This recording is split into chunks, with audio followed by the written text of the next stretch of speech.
Fix Facebook, something went wrong and your live broadcast failed problem.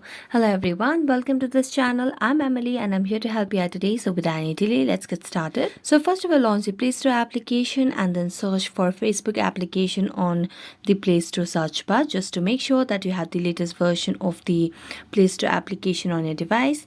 As you can see, there is no option of update, which means we have the latest version of the application on our device.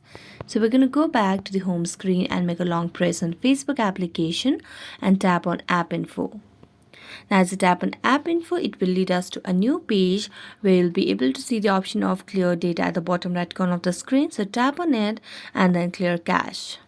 Then tap on OK, and if it's possible, you can delete all data as well.